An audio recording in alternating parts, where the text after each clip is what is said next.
welcome to the Pilgrim Radio Theater's presentation of It's a Wonderful Life. Now, this is live radio. How many of you have been part of a studio audience for a live radio broadcast? Raise your hands. Oh, of course, please laugh and enjoy yourself, but when we need your applause, you'll be given a cue from our sound effects artist right over here. Now, when they give you the signal, please applaud with gusto. Okay, let's try it. Here's the signal.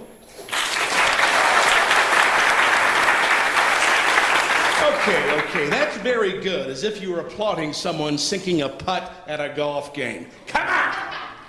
There's no need to be reserved here. You know, we have a little trick in radio. We find that if you clap twice as fast, it conveys a feeling of exuberance and delight that goes out right over the airwaves. So please, let's try clapping twice as fast. Ed and Caleb, can you demonstrate? Oh, very, very good. You'll make an excellent studio audience. Okay, now, we'll be going on the air nationwide in just a moment. So please remove anything on your person that might make noise, such as buzzers, doorbells, foghorns, noisy candy wrappers. Are we leaving anything out? Oh, that's right. Please turn off or silence your cell phones at this time. Okay, thank you. We're ready to go live in just a few moments. Settle down now. We'll be getting the signal to start. So please sit back and get comfortable. Now, enjoy being a part of our live radio broadcast.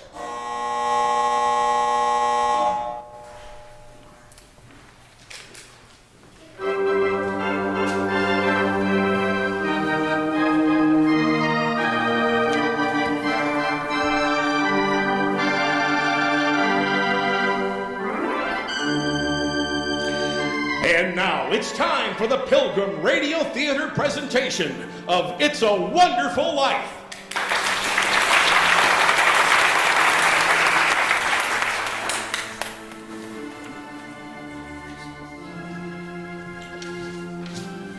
And now, a few words from our sponsors. Are you looking for that perfect place to call your forever home? Well, here at Future Outlook Realty, we have two very special properties. Rest assured, one of these is sure to feel like it was made just for you.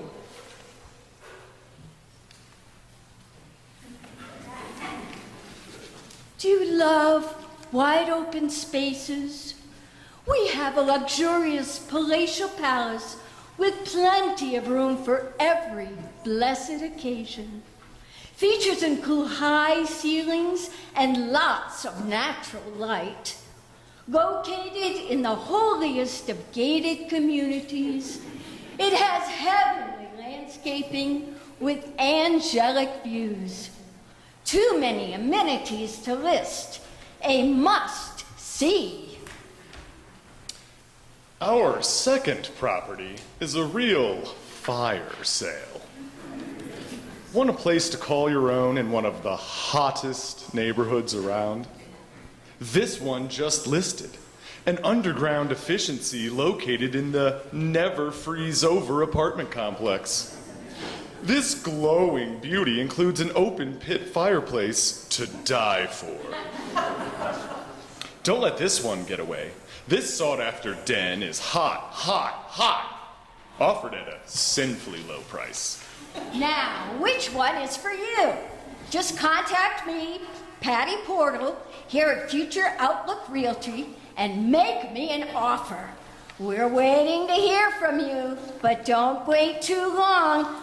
People are just dying to get in. And now, the Pilgrim Radio Theater presents It's a Wonderful Life.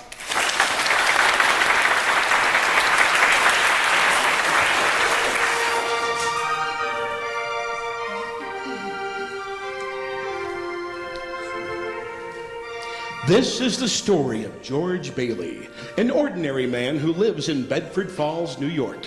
However, our story doesn't begin in Bedford Falls. In fact, it doesn't begin anywhere in this world.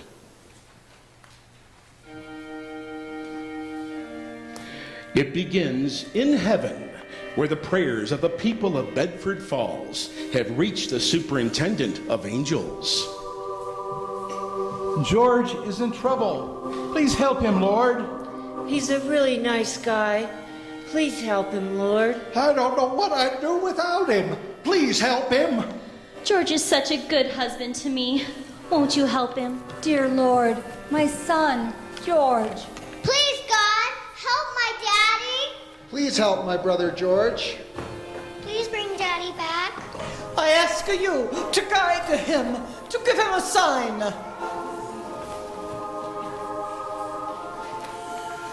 Who has been assigned to look into these prayers, Teresa? We're still looking, Joseph. Christmas Eve is a very busy night, and this Christmas especially. There's an entire town praying for one man, Teresa. Those prayers must be attended. Now, who is available? Clarence. Who else? Just Clarence. This is a delicate matter, Teresa. And in the 200 years Clarence has been here, he has never been trusted with even the simplest assignment. Well, all the more reason And why... not only that, but he still hasn't earned his wings. That's difficult to do if you never get I don't intend to discuss this, Teresa. Yes, Joseph. Now, who is available to help George Bailey on this most crucial night of his life? No one. Then send for Clarence. The angel, Clarence. Don't stop. Don't blow the trumpet after every announcement. Clarence Highbody, Angel, second class, reporting for duty. Are you really sending me down to Earth? I'm thrilled and honored. Not now, Clarence. In order to help the man for whom everyone in Bedford Falls is praying, you must know something about him. Do you understand? Oh, yes, and I just want to take this opportunity to tell you how pleased and excited I am. I'm going to earn my wings by saving someone that so many people are praying for. You're not to save George, you're to guide him. I meant guide. I just said save. Now pay attention, Clarence. I'm going to tell you the story of George Bailey. At precisely 10:45 p.m. Earth time, this man will be thinking about ending his life. Oh my, and you want me to stop him? Well then, maybe I can finally earn my wings. I've only been waiting 200 years. Listen, Clarence, you must stop him if you can. Now let me brief you about George Bailey's case history. You see, when George was a boy... Oh, that's okay, Your Honor. All I need is a plan. You see, Your Honor, I'm reading The Adventures of Tom Sawyer, Mark Twain. Tom Sawyer always has a plan. I see. Well, if you can help George Bailey with your plan, Clarence, you may just get your wings. Oh, yes, and thank you for your confidence in me, boss. Now, when George Bailey was a boy, his little brother fell through the ice. And George jumped in to save him? Yes, but as a result, George has a bad ear. Oh, sure, the icy water infection. A few months later, young George was working after school at Gower's drugstore. But on this day, Ms. Gower's only son died of influenza. Devastated, Ms. Gower was trying to drown her sorrows in whiskey when the next thing...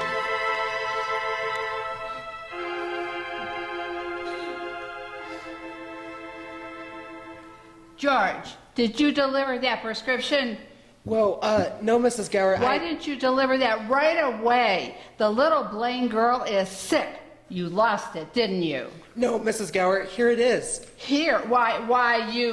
Ow, Mrs. Gower, my ear. You good-for-nothing lazy loafer. Ow, you're hurting my sore ear. No, Mrs. Gower, you put something wrong in those pills. Shut up, you little... Look, I know you're sad, but you put something bad in those capsules. It's poison. Poison? Poison? Oh, my God. Don't hurt my sore ear again, please. Oh, George. That's why I didn't deliver it. I won't ever tell a soul, Mrs. Gower. I won't tell anyone. Hope to die.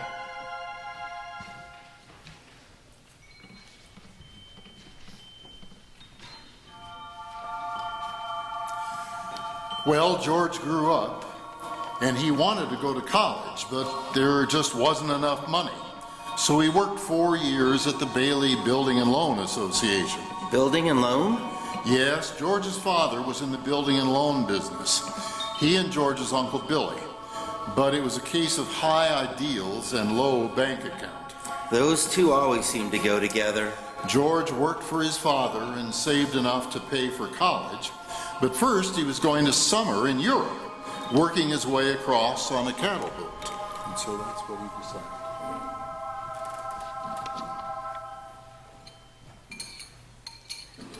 Gee, it's hard to believe.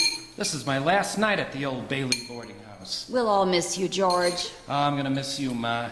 You too, Pop. But hey, what's the matter? You look kind of tired. I had another run-in with Henry Potter today. That old money-grubbing buzzard? I thought when you put him on the board of directors, he'd ease up a little. I don't understand somebody like Mr. Potter. Well, Potter owns about everything he wants in town, everything except the Bailey Building and Loan. Maybe that's why he hates us. Hey, George, can I borrow your tuxedo cufflinks for tonight's dance? Sure, help yourself, Harry. Well, where are they? Here? In your suitcase? Say, where'd you get that beat-up old suitcase anyway, George? Harry, at the Emporium. Mrs. Gower bought that for George. A going-away present? Yep, far away.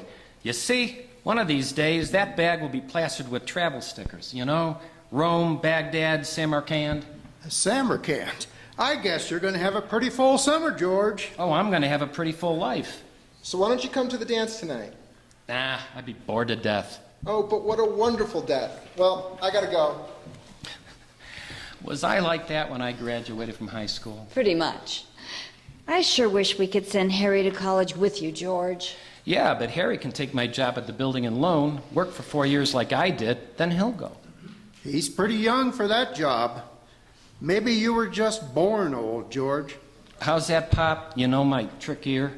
I said you were born old.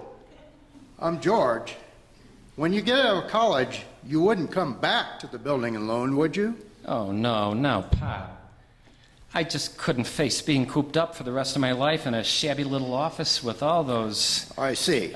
I'm sorry, Pop. I didn't mean that. But it's just staying here, I just go crazy. You see, I want to do something big, something important. But in a small way, we are doing something important, George.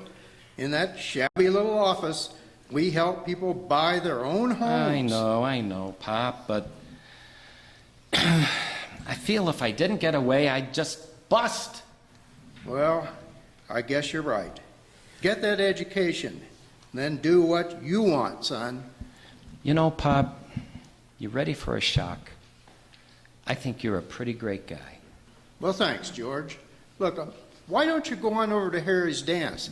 You will have fun. You know, I guess I could drop in. Well, maybe I will at that. See you later, Pop.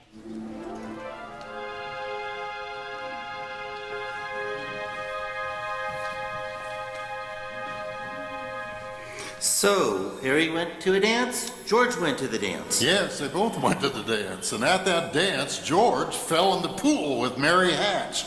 And later, he was walking her home. They were feeling pretty good, Clarence. As a matter of fact, wonderful. Buffalo gals, can't you come out tonight? Come out tonight, come out tonight. Buffalo gals, can't you come out tonight? And dance by the light of the moon. Hey, Mary. Hot dog. We sound beautiful, George. Hey, you know something, Mary? I'd say you were the prettiest girl in town. You look wonderful. Why don't you say it? I don't know. Maybe I will. Hey, how old are you anyway? 18. 18?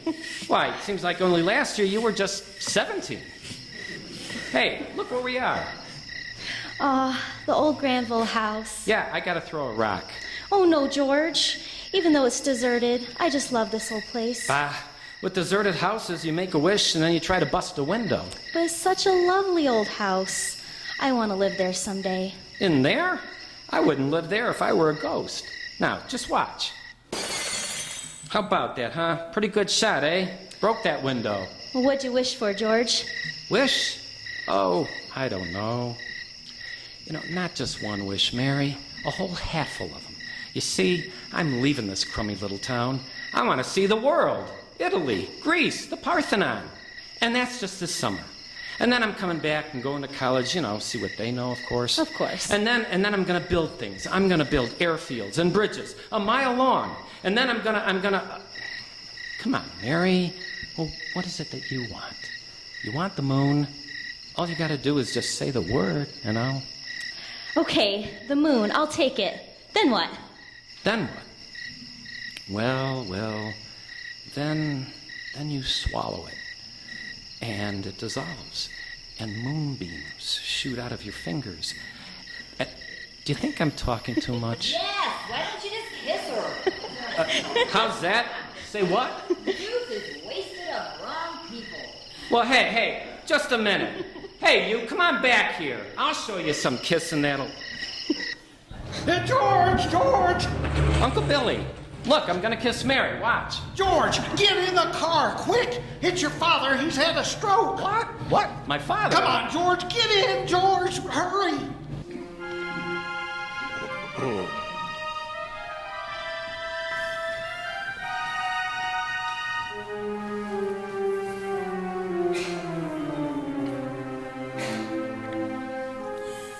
Well, George's father died that night, Clarence.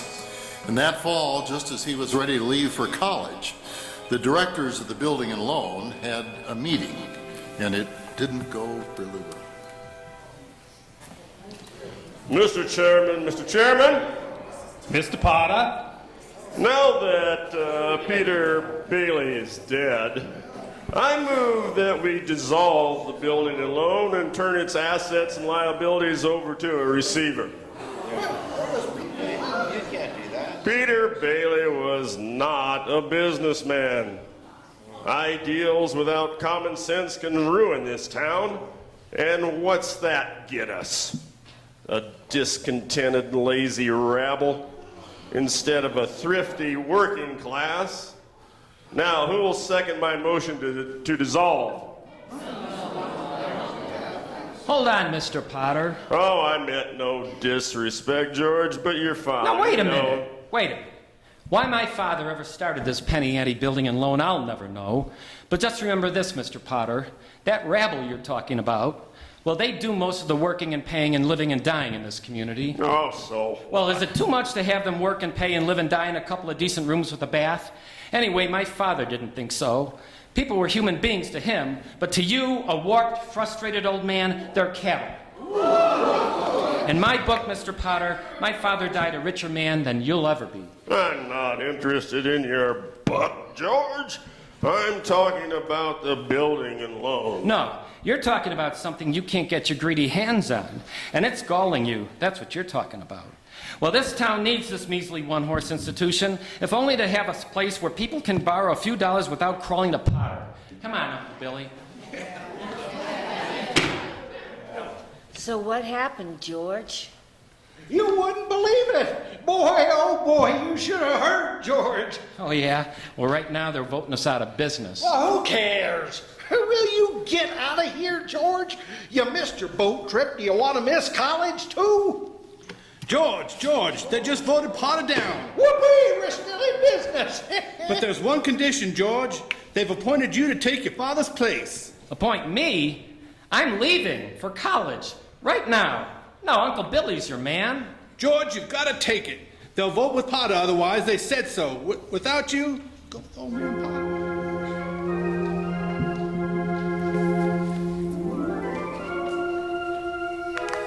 So, George Bailey didn't make it to college, boss? No, he didn't, Clarence. George gave his college money to his brother, Harry. Harry went instead. But what about that girl? You know, Mary. Oh, George saw her now and again, but Mary also went away to college. George worked 4 more years at the building and loan, waiting for Harry to finish school, come back, and take over. George still hoped to see the world, though. He planned to work in an oil field in Venezuela. Except when Harry came back, he brought a girl with him, a wife. So, George, what do you think of your new sister-in-law? Ruth? Oh, she's swell. Harry's got all the luck. Oh, she'll keep him on his toes. Well, keep him out of Bedford Falls anyway. Oh, now. Ruth's father has a good job for Harry up in Buffalo. Yeah, Buffalo. And that means... Oh, George, I'm sorry. Then you can't... Yep. Oh, George. Yeah. Oh, did you know Mary Hatch is back from college? Nice girl, that Mary. I suppose. Oh, stop your moping, George. This isn't like you. Well, what do you want me to do, Mother? Give me one reason why you shouldn't go see Mary Hatch. Well, how about Sam Wainwright for one? Sam's crazy about Mary. Well, she's not crazy about him. Mary's got her eye on you, George. Besides, Sam Wainwright is in New York. Okay, Mother. Trying to get rid of me, huh? Well, I think I'll go find a girl and go do some passionate necking. Oh, George! Good night, Mrs. Bailey. By the way, do you need any books from the library? Library? Oh, George, yes. Go see Mary. Go see Mary right away.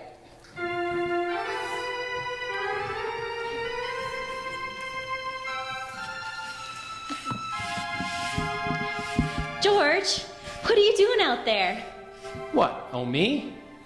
I was just passing by. Yeah, several times.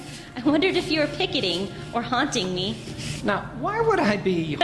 Your mother phoned, saying you were coming over. My mother phoned? Well, I just happened to be passing by, that's all. Well, are you coming in or aren't you? Well, all right. If you insist. I'll come in for a minute. So, it's nice about Harry and his new wife, isn't it? Yeah. Ruth, it's okay. What's the matter? You don't like her? Well, of course I do. Ruth's a peach. Oh, it's just the idea of marriage in general you're down on. No. Marriage is all right for some people. I mean, it's fine for Harry, for Sam Wainwright, and you. For Sam? Mary, who's down there? It's George Bailey, Mother. George Bailey? What's he want? I don't know. What do you want, George? Me? Nothing. Not a thing. He's making violent love to me, Mother. He is! Well, you tell him to go right back home. Sam Wainwright said he'd call tonight from New York. I guess so, Mother. So, George, how about a little music here? You know, your mother shouldn't... yeah. Now, I didn't come over here just to... Well, what did you come here for? Well, I don't know. You're supposed to be the girl with all the answers. How about you tell me why? Oh, why don't you just go home? All right, I will go home. Mary, the telephone. I don't know why I even came here. Mary. Good night. Good night. Mary, maybe it's Sam. Answer it. All right, I'll get it, Mother. Ooh, George, on your way out, could you turn off the phonograph? Sure, I'd be glad to. Stupid song. Hello? Hatch residence? Hey, Mary, good to hear your voice. Excuse me, Mary. Seems I forgot my hat. Oh, Sam, how nice of you to call. You know, Sam, an old friend of yours is here, George Bailey. What? Old Mossback George in person? Yep, old Mossback George. Hee-haw! Well, put old George on. I want to talk to him. Wait a minute, Sam. George? Mary, you idiot! Sam doesn't want to talk to George. He does too. He even asked for her, George. What is it, Mary? You see I'm in a hurry. I've got to get... Wait, it's Sam Wainwright. He wants to talk to you. Sam Wainwright? Oh. Yeah, hi, Sam. Some pal you are. What are you trying to do, steal my girl? Steal your... Hey, nobody's trying to steal any girl.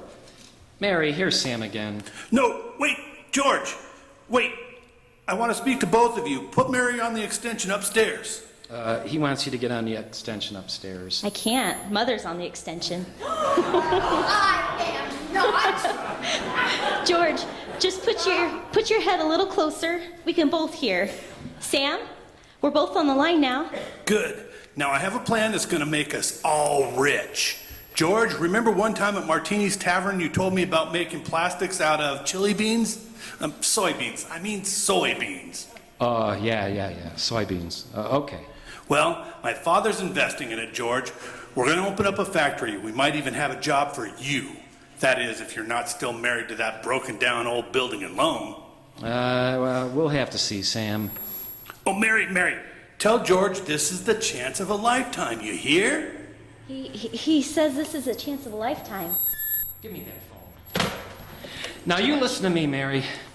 I don't want any plastics, any job, and I don't want to get married, ever, to anyone. Do you understand me? Oh, George. I want to do what I want to do. And you're not going to trick me into any...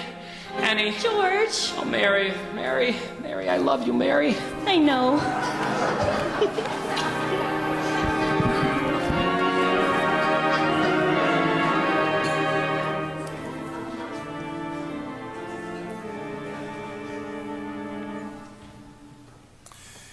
And so, Clarence, George and Mary were married that October, and the two headed off for their honeymoon in Ernie Bishop's taxicab.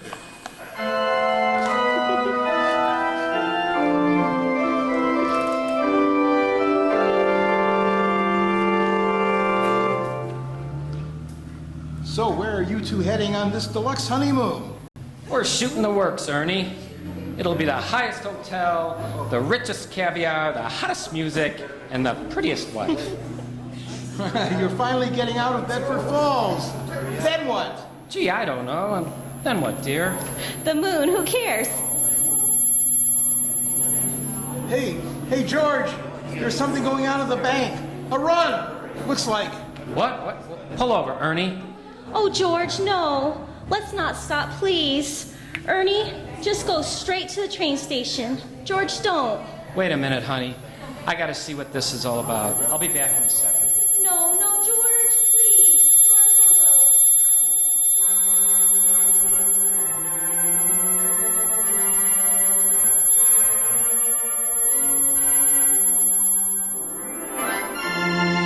Don't touch that dial. We'll return to the Pilgrim Radio Theater presentation of It's a Wonderful Life in just a moment.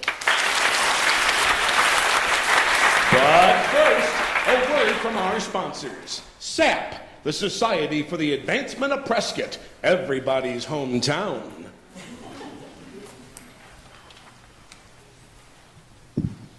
I came home from work the other day, and Anne was seated by the window, staring sadly at the stone landscape in our front yard, a color brochure in her lap.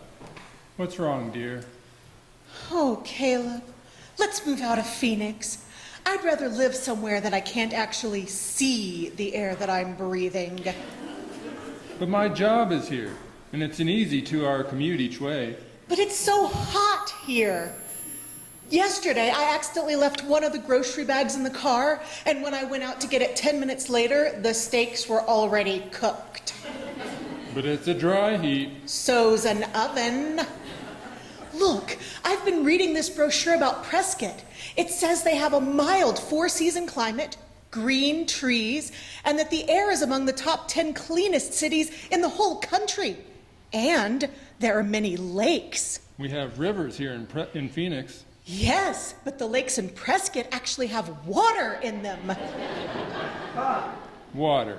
Now there's a concept. And I wouldn't mind being around some nice people for a change. Let's take a vacation there and check it out. When do you want to go? I've already packed. If we leave now, we can be there before it gets dark. People are friendly, there are no strangers here. Lovely weather, 4 seasons every year. Lakes are sparkling like bubbles on blue beer. Prescott, Prescott, Prescott.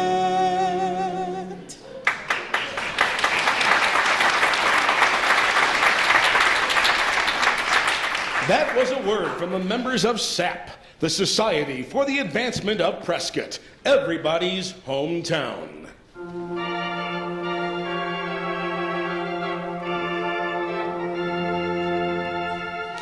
And now, Act 2 of the Pilgrim Radio Theater presentation of It's a Wonderful Life.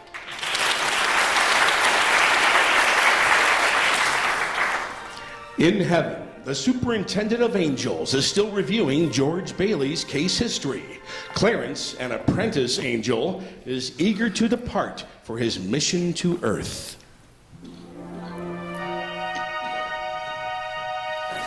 Goodness, boss, I've heard enough background. If George Bailey's contemplating suicide, I'd better head down to Earth right away. Now hold it, Clarence. We're not anywhere near the point where George Bailey's thinking of taking his life. Now, where were we? George and Mary were heading out of town on their honeymoon, and then they ran into a run. A bank run, I mean. Yes, I remember. It was the financial panic of 1932. You see, bank troubles were very prevalent back then. Whoa, what's going on, boss? In the lobby of the Building and Loan, dozens of worried shareholders were clamoring for their savings. Meanwhile, George found Uncle Billy in his office. It's bank panic, George. The bank had a run. They needed cash, so they demanded we pay off our loan immediately. I handed over all our cash. I had to. Holy mackerel. You handed over all our cash, but that means... The whole town's gone nuts, George. Now we're in the same pickle as the bank. But our charter requires we stay open until 6 p.m. If we don't, the state can take our license away. Stay open until 6 without any money? Come on, let's see what that crowd's doing out there.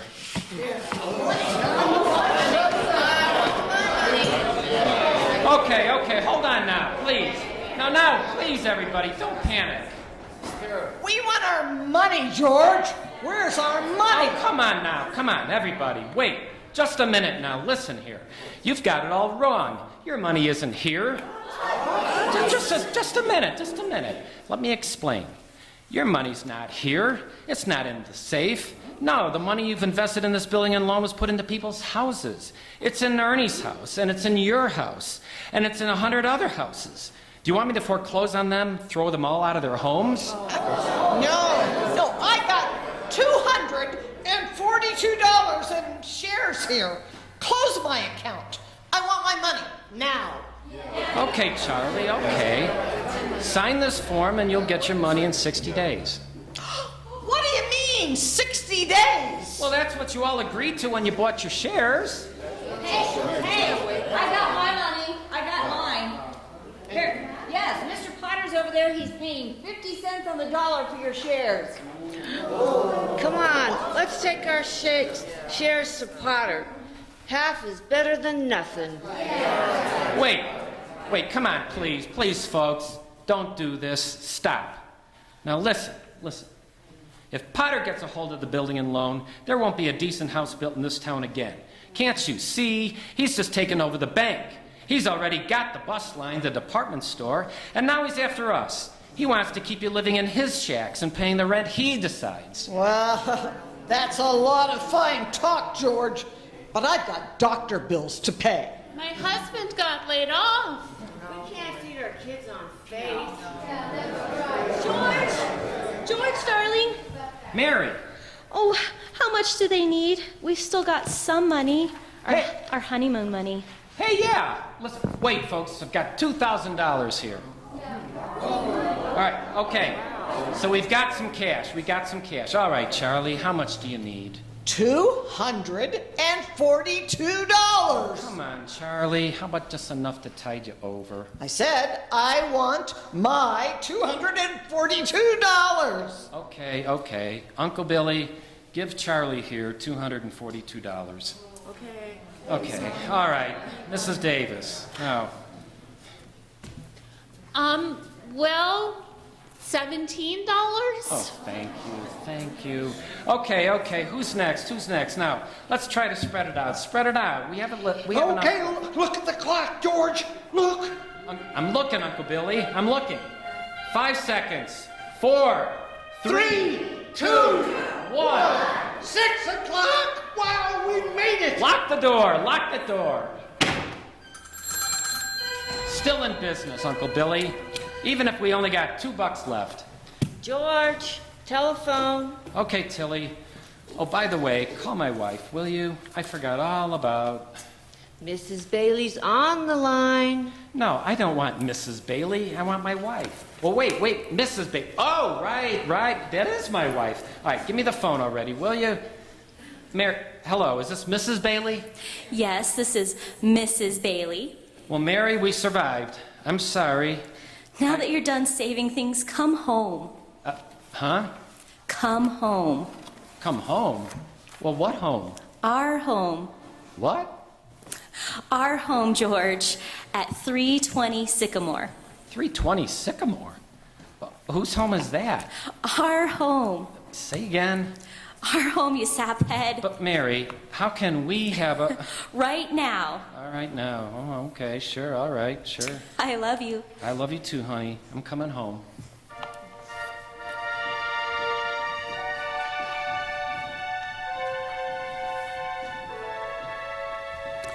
Clarence, do you know where 320 Sycamore was? His mother-in-law's house? No, it was the old Granville house where George and Mary threw rocks and made wishes. You see, her wish was to marry George and live in the Granville house. And that's where they honeymooned. That's where they set up house. And that's where they were still living 2 years later when Mr. Potter asked George to drop by his office, and it didn't go. Now, George, I suppose you're wondering why you're here. I have no idea, Mr. Potter, but I'm sure you do. Now, look, you're a young man, 27, 28, and married, making what, $40 a week? 45. Oh, okay, 45. And if you were a common, ordinary yokel, I'd say you were doing pretty well. However, you're no common, ordinary yokel, son. You're an intelligent, resourceful, ambitious young man who hates his job. Now, you hate the building loan almost as much as I do, George. You've been dying to get out of this town ever since you were born. You see your friends, your brother, go places. Well, you're trapped here. Trapped into frittering away your life, playing nursemaid to a lot of garlic eaters. Is this a correct picture, George, or do I exaggerate? So, well, what's your point, Mr. Potter? My point is that I want to hire you, George. Hire me? To do what? To manage my affairs, oversee my properties, and I can start you off at about $20,000 a year. $20,000 a year? Are you sure you're talking to me? I'm George Bailey. Remember me? The building and loan George Bailey? Yes, the George Bailey whose ship has just come in, providing he has the brains to climb aboard. Yes, but what about the building and loan? Forget the dang building and loan, George. I'm offering you a 3-year contract at $20,000 a year. Do we have a deal or not? No, I can't do it. If you offered me $1 million to stay in Bedford Falls, be your stooge, the answer would still be no. Now, let me out of here.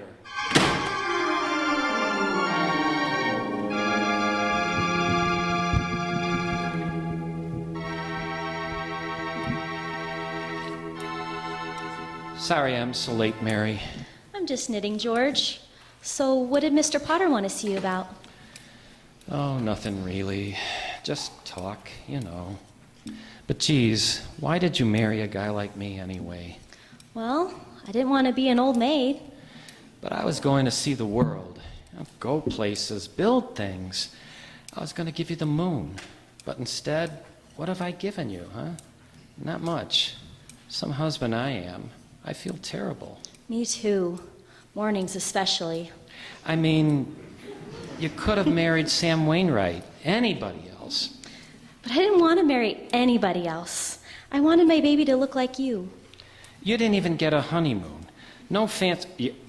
You what? My baby. Baby? What? You... Mary, you on the nest?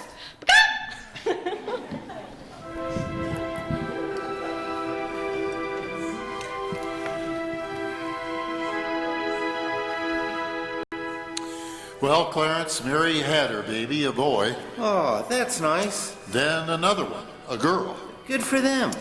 But George slaved away at the building and loan, and Potter made things tough for him. And then came the war. Mary had another baby, but still found time to run the USO. Uncle Billy and Ms. Gower sold war bonds. George's brother Harry became a real hero. He shot down 15 planes. And George, what did George do in the war? Well, George was 4F due to his bad ear. He was an air raid warden, but on VE Day he wept and prayed, and on VJ Day he wept and prayed again. Well then, we're just about up to today. Yes. The only thing you don't know about George Bailey is what happened that has him down there at this moment wanting to die. Suicide.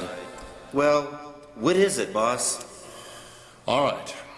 Today is the day before Christmas, and George is very excited.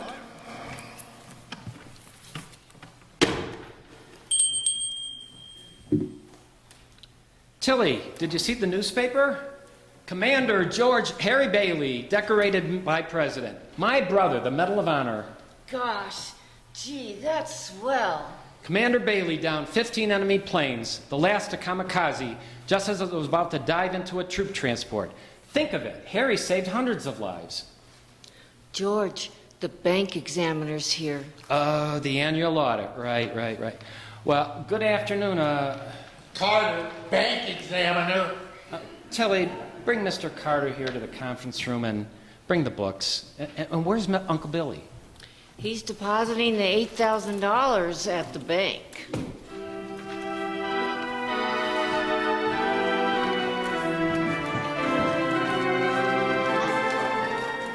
Well, Mr. Potter. Here to personally guard your money? Yeah, look out, Bailey, you old fool. My wheelchair. Did you see the news? Harry Bailey gets Medal of Honor. What'll those Bailey boys do next? Huh? Let me see that newspaper. Sure, here. Sorry I can't chat more, you old thief. I gotta go make a deposit. Next customer, please. Hello. Let's see here. Yeah, here you are. Bank book, deposit slip, and a Merry Christmas to you. And to you too, Mr. Bailey, but haven't you forgotten something? What? I forget things all the time. So, Mr. Bailey, where's the money?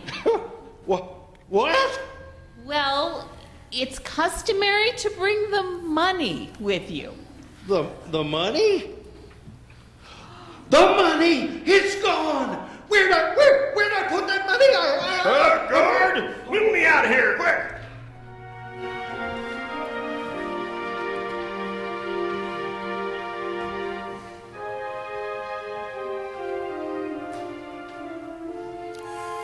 Take note, Clarence. Uncle Bailey couldn't find the deposit money because the envelope with the $8,000 was folded up in that newspaper that he gave to Mr. Potter. The money was in the newspaper? So that's why George and Uncle Billy are scouring the streets. I just don't know what happened with George. I just don't know. $8,000! And the bank examiner's here. It belongs to the depositors. Oh, we've traced every step I took. Well, maybe you never put the envelope in your pocket in the first place. Maybe. Oh, I'm no good to you, George. Just no good. Now, where's that money, you silly old fool? You know what this means? It means bankruptcy, scandal, and prison. One of us is going to jail. Well, it's not going to be me. You keep looking, you hear? I'm going home. George!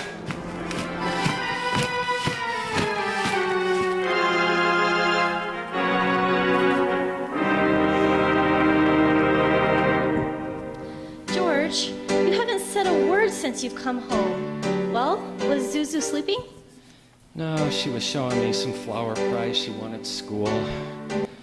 I touched it and a few petals fell off. She asked me to fix it, but does Janie have to keep playing that over and over again? I have to practice for the Christmas party, Daddy. What is it, dear? A hectic day? Oh yeah, red letter day for the Baileys. Hey, Dad, the Browns got a new car. You should see it. Well, what's the matter with our car? Not good enough for you? Sorry, Daddy, Run along now, Petey. Now, why is Zuzu in bed so early anyway?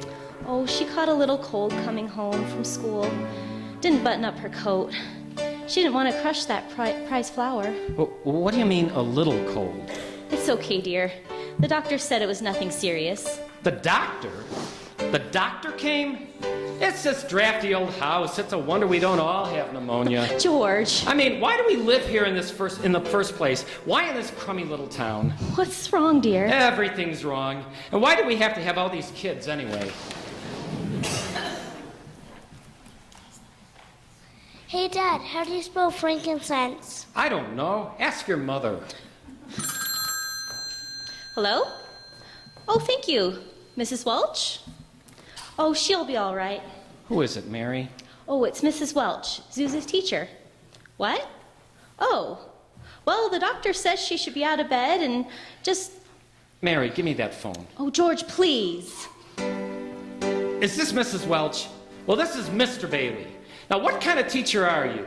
Do you realize she could get pneumonia because of you? George! Silly, careless people like you sending kids home half naked. You know, maybe my kids aren't the best dressed kids in. Hello!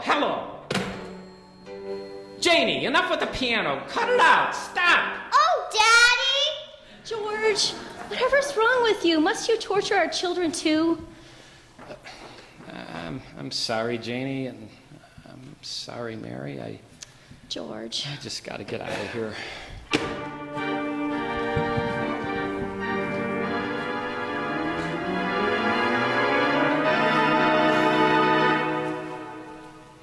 So, George, you're $8,000 short in your accounts.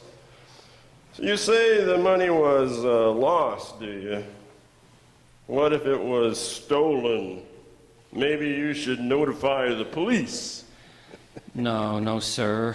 You see, Harry's homecoming is tomorrow, and, well, the publicity would be... So you come to me, George, for a loan, have you? Why not your old buddy, Sam Wainwright? Well, I tried to get a hold of him, but he's in Europe right now. No, I thought you had a lot of friends, George.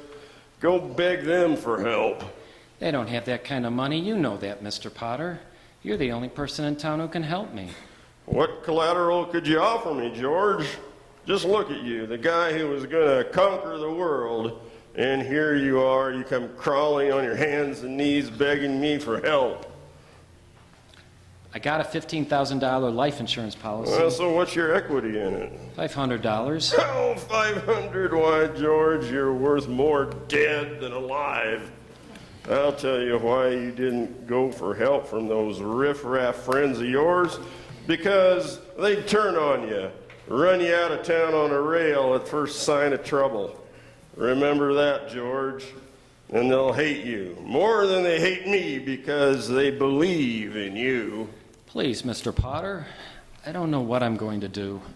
I'll tell you what I'm going to do. I'm going to swear out a warrant for your arrest. Now get out of here.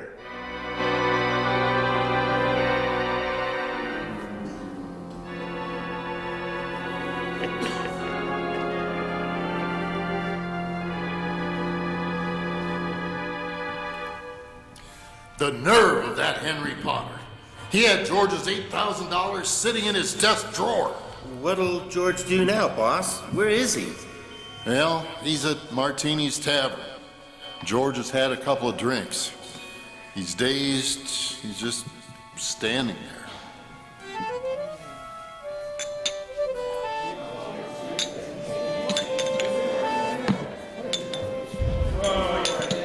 Our Father, who art in heaven, oh God, I've never been a praying man, but if you're listening, Show me the way.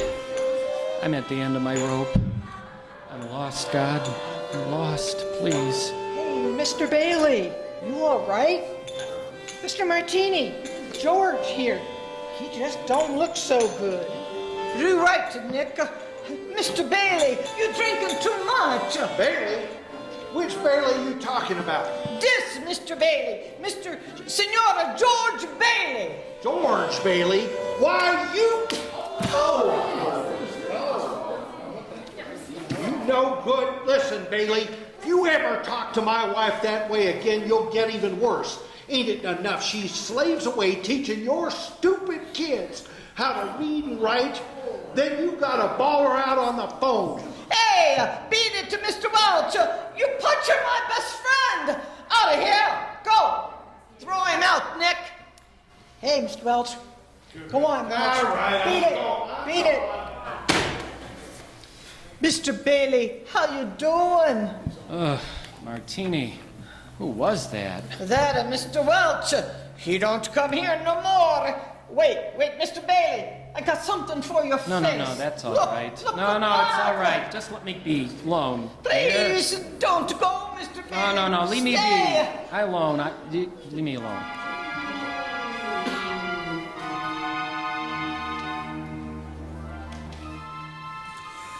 Well, Clarence, George is now at the river. He's about to jump. Do you have your plan ready? I don't know, boss. Well, if you can save George Bailey's life, you'll get your wings. My wings. Oh, yes, my wings. I won't let you down, boss. George Bailey. George! Don't jump, George! Get away from that bridge! George, stop!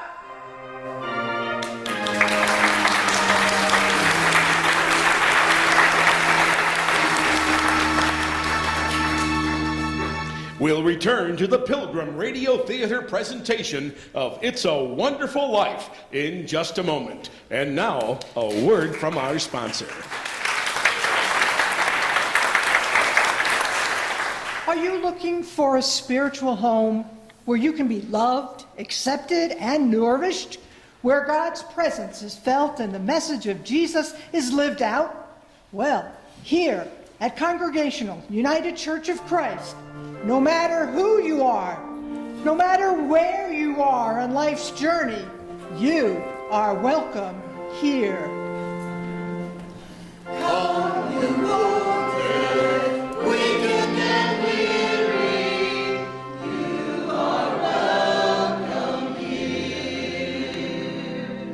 Come discouraged, come broken-hearted, you are welcome here.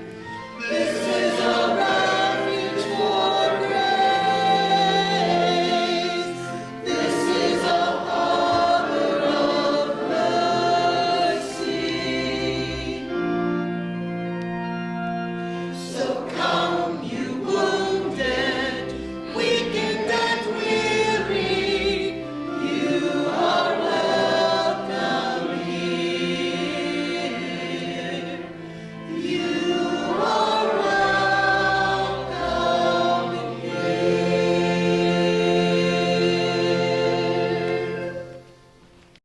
And now, the thrilling conclusion of the Pilgrim Radio Theater presentation of It's a Wonderful Life.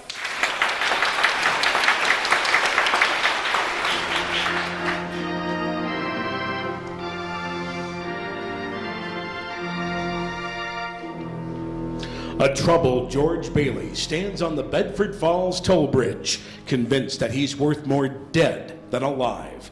Deep in despair, George stares at the freezing waters below, poised to end it all, when suddenly... Help me, I'm drowning, help! Oh my God. Wait, mister. Here I come.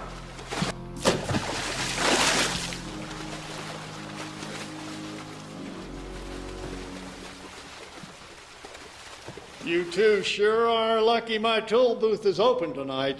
Otherwise, you'd have froze to death. Jumping in the river like that. Are you warming up now? Well, I'm okay. And you, mister? Clarence, I'm fine. Although my underwear's a bit out of fashion. I passed away in it. You passed what? And Tom Sawyer. It's drying out too. No, my name's George Bailey. No, my book. I still had Tom Sawyer with me. But you know, there is a Tom Sawyer quality to you, George. Lots of ideas, wanderlust, you know. So, how'd you fall in the river? Fall in? I didn't fall in, I jumped in. Jumped in to save you, George. Jumped in to save me? Well, it worked, right? You didn't go through with your plan, did you? Go through with what plan? You know, suicide. Hey, you can't commit suicide around here. I think it's against the law. Well, it sure is where I come from. Where do you come from, mister? Oh, you know, heaven. What? Right. George, you're bleeding. Your lip. Oh, yeah, that. Got punched in answer to a prayer. No, George. I'm the answer to your prayer. I was sent down from heaven to help you. Oh, come on. I'm Clarence Oddbody, ASC. ASC? You know, angel, second class. Angel? Yeah, right. Well, I'm going to go see if any other angels out there just saved somebody. Clarence, now, why save me? Well, because killing yourself is a sin, especially for $8,000. Oh, I know all about you, George Bailey. Remember? Guardian angel? Uh-huh. And you're just the kind of angel I'd get. Angel, huh? Well, where are your wings? Oh, well, I'm an angel second class, George. I haven't won my wings yet. But you can help me earn them by letting me help you. Help me? Yeah, okay. You couldn't help me with $8,000 now, could you? Oh, but we don't use any money in heaven. Oh, nah, yeah, right. Sure comes in handy down here, bub. I just found out a little late. But since you know so much, did you know I'm worth more dead than alive? Oh, don't talk that way, George. I'll never get my wings if you keep that up. You just don't realize what you've done for people. I mean, if it hadn't been for you... If it hadn't been for me, they'd all be better off. My wife, my kids, my friends. I wish I'd never been born. Oh, well, that's a good one, George. Good what? A plan. You just gave it to me. Kind of reminds me of Tom Sawyer. Well, let me see here. Hey, what the... Okay, George, you got your wish. You were never born. Never born? That's right. You have no worries, no missing $8,000. You don't exist. Hey, wait. My ear. Say something in my bad ear here. Well, you hear me all right. You don't have a bad ear. That's because you're not the George Bailey you used to be. Now you're, you're nobody. That's nuts. But I can't hear. And your lip has stopped bleeding. Hey, it did. What's happening? I need a drink. Yeah, that's what. How about you, Angel? Want to join me for a drink? Drink? Well, I'm on duty, you know. Join me. When our clothes are dry, we can go down to the... They are dry, George. You never got wet, you see? Okay. So let's dress and walk over to Martini's Tavern and... sorry, yeah, no wings. Well, after a few drinks, we'll both be flying.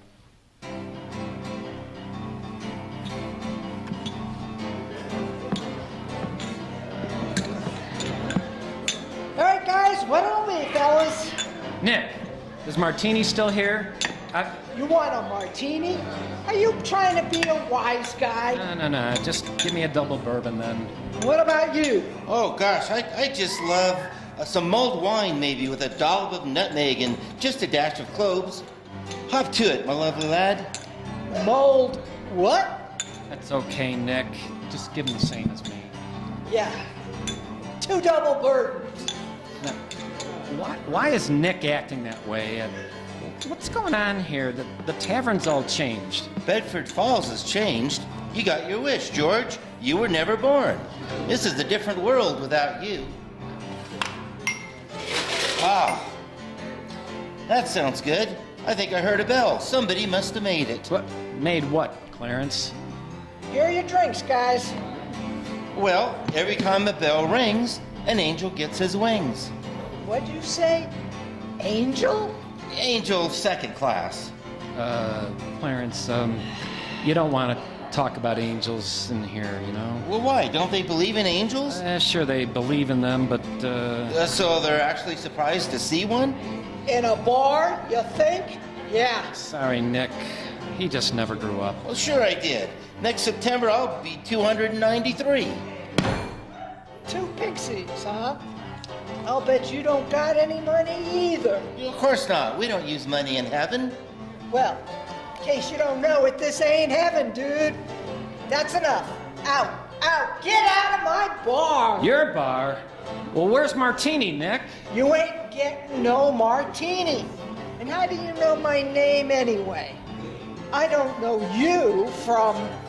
Hey, you again? Spare some change, sir. Spare some... Oh, no, Rummy. I told you never to come in here panhandling. Mrs. Gower. Mrs. Gower, listen, you know me. I'm George Bailey. George Bailey. I be a drink, mister. Just one, mister? Throw that Rummy out! No, please. But that's Mrs. Gower from the pharmacy. Yeah, that rumhead did 20 years in prison for poisoning a kid. If you know her, maybe you're a jailbird too. Bill, get these two out of here. Go on, out, get out.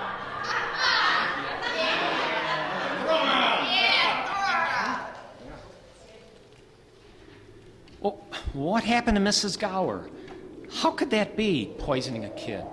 Well, don't you see, George? You weren't there to stop Gower from putting that poison into the medicine. I wasn't there. Sure I was there. No, because you were never born. Not born? Well, then who am I? Nobody. You have no identity. What do you mean? I'm George Bailey. No, you're not. No papers, no driver's license, no 4F card, no insurance policy. Suzu's petals. I was going to kind of fix them for her flower. They're not in your pocket either, George. You may have put them there before, but now you don't exist. It's gone. Well, what am I, a ghost? You've been given a great gift, George. The chance to see what the world would be like had you never been born. You're nuts. And you're driving me nuts, too. I'm going home to my wife and family, do you hear? Leave me alone. Step on it, Ernie. You gotta get me home. I'm losing my mind. Uh-huh. So where do you live, bub? Oh, now cut it out, Ernie. Don't pull that act on me. I live at 320 Sycamore. 320 Sycamore? Listen, Ernie, I don't know what's going on here. I'm crazy or something. Maybe had bad liquor. Tell me now, your name's Ernie Bishop, right? You live with your wife and your son in Bailey Park. What? Have you seen my wife? Seen your wife? Of course I have. At your house 100 times. I built it for you, didn't I? My wife took the kid and ran away 5 years ago. I rent one of Potter's shacks. I've never seen you before. All right, Ernie, all right. Just keep driving.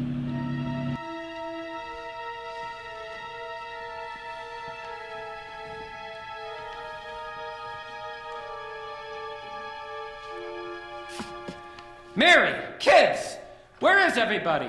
Petey, Janie, Suzu, where are you? This is just an abandoned house, George. You don't have a wife or children. What's happened to them?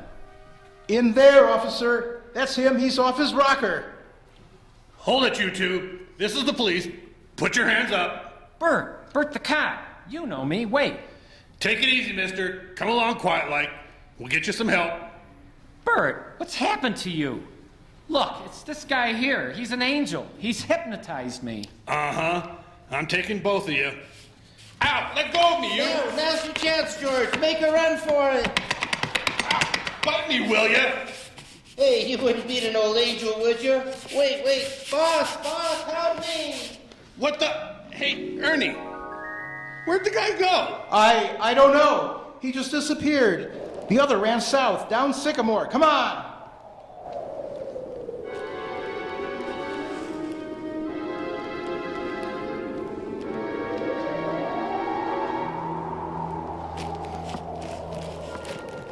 Oh, I'm sorry, George. You again. My mother, she didn't recognize me. What is this place? Where's the housing development? Bailey Park. My dad and I built it right here. As you can see, it's a cemetery, George. Cemetery? Where are the houses? Where are the people? Oh, they're here, George. They're here. What? Well, amidst these tombstones.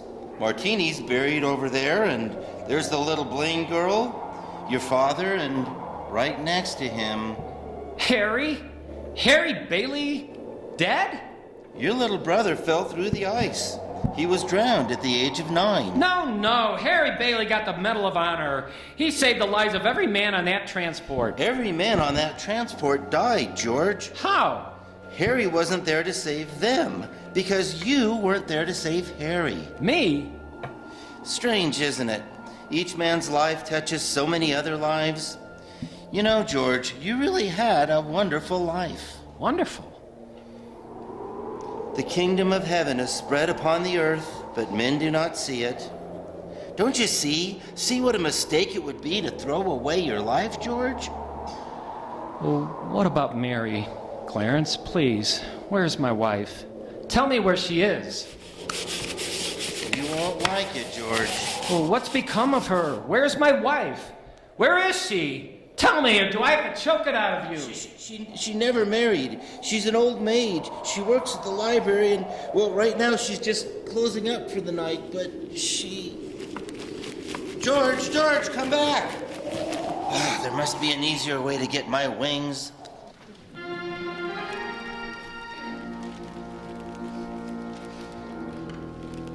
Mary!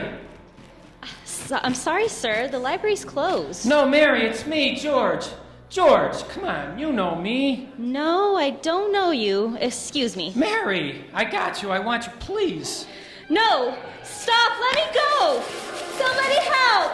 He's mad!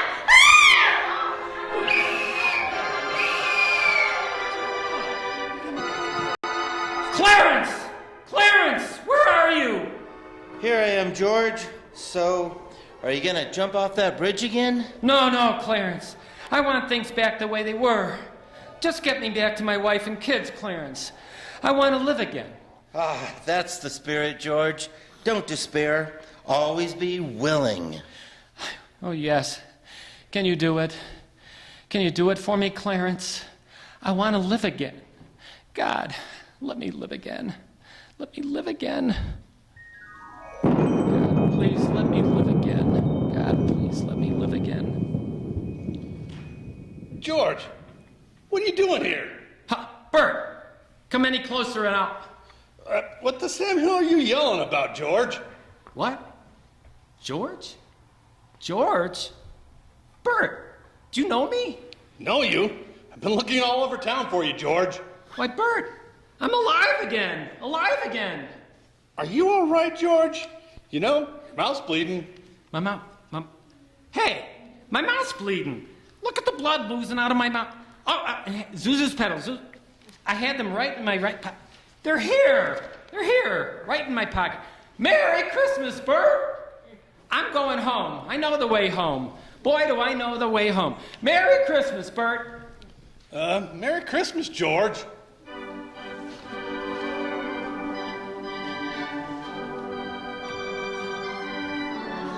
What?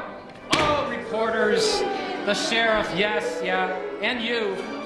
Carter, bank examiner, Mr. Bailey, your books show a deficit. Yeah, I know. $8,000, right? George,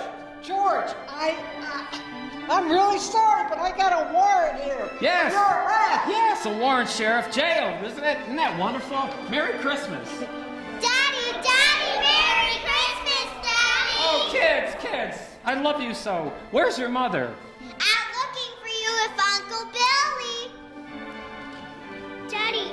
Zuzu, Ginger Snap, how are you feeling? Fine, Daddy. Not a smidge of temperature. Not a smidge. Hallelujah. George. Mommy's Mary. home, Mommy.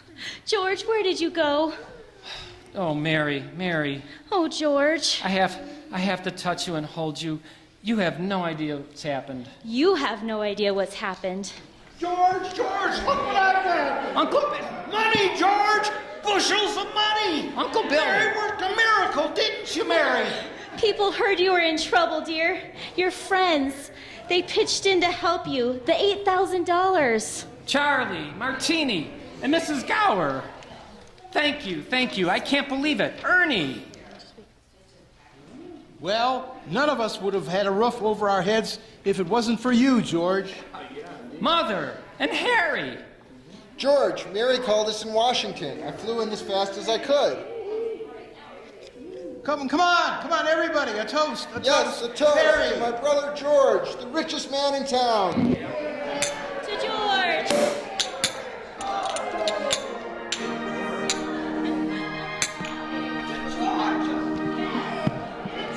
George, somebody left a little book here under the tree. Yeah, it's The Adventures of Tom Sawyer.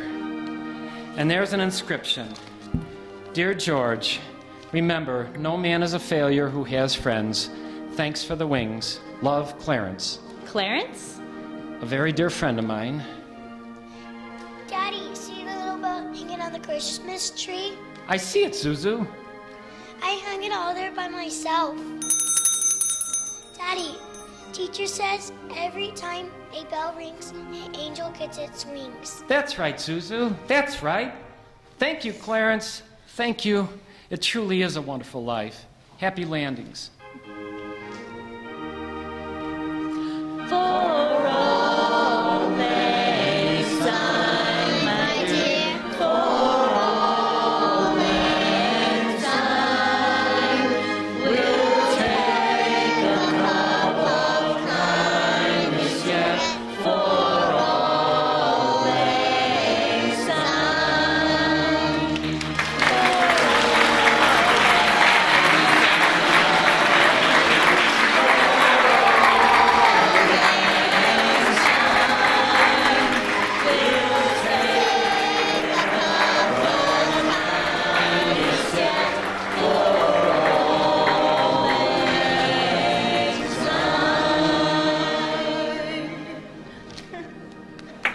It's a Wonderful Life, based on Frank Capra's film, was adapted for radio by Tony Palermo. Music composed by Jonathan Green. Tune in again next time. This has been a very merry production of the Pilgrim Radio Theater. Thank you for tuning in, and good night.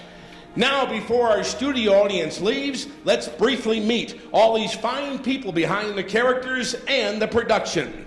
Right behind you, Sandra Johns, providing recorded sound effects, and John McCurdy, our sound technician. Live sound effects and commercial voices provided by Ann and Caleb Flanagan. And if our actors will stand and take a wave as we introduce them, our commercial announcer and Mrs. Hatch, Mary's mother, Linda Foote. Commercial announcer, Nick the bartender, and the sheriff, Melissa Gates. Commercial announcer and our herald angel, Jake Smith. Mrs. Thompson and Cousin Tilly, Paula Jo Parker. Bank shareholder Randy, also the impatient neighbor, and Ma Bailey, Kathy Nolan. Shareholder Mrs. Davis and our bank teller, Carol Dose. Our P.T. Bailey, Charlie Merez Malone. Our Zuzu Bailey, Raven Merez. Janie Bailey, Faye Wilson. Our bridge toll taker, Henry Dahlberg. The bank's board president, Dr. Campbell, Bert the Cop, and Sam Wainwright, Randy Skidmore. Our young George Bailey, James Olney. Shareholder Charlie and Mr. Martini and the Strong. Our Harry Bailey, Justin Kranzler. Our angel Teresa, Julie Jacquette. Mrs. Gower, Ann Ludwig. George's father, Pop Bailey, Bill Winson. Ernie the cab driver, Melvin Hill. Yours truly, your announcer, DJ Phone. Mean old Mr. Potter, John Huff. The irate husband, Mr. Welch, and Uncle Billy, Kelly Parker. The superintendent of angels, and Carter, bank examiner, Harry Strong. George's lady love, Mary Hatch Bailey, Diane Morez. Clarence, angel second class, and he got his wings, David DeVille. Our very own George Bailey, Patrick Buckley. Carol Sue Linton on the organ. And saving the best for last, our wonderful director, Mr. Brian Moore. And the Reverend Dr. Jay Wiltshire, our beloved pastor. Thank you, everyone. And that's DJ Phone.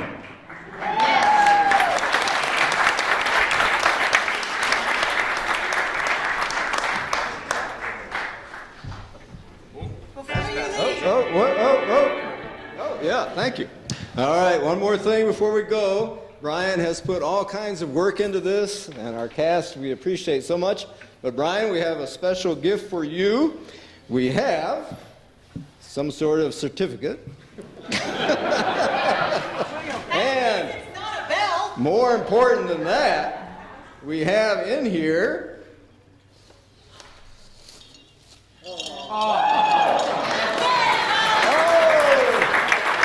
another angel got his wings. Woo! There we go. Anything you want to say? You want to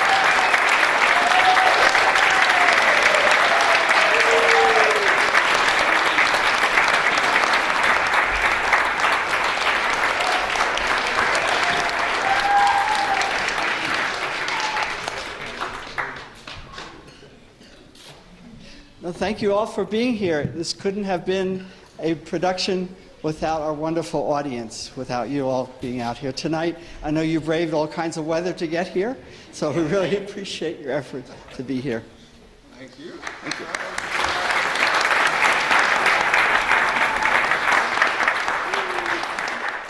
you. You are dismissed. Thank you and good night.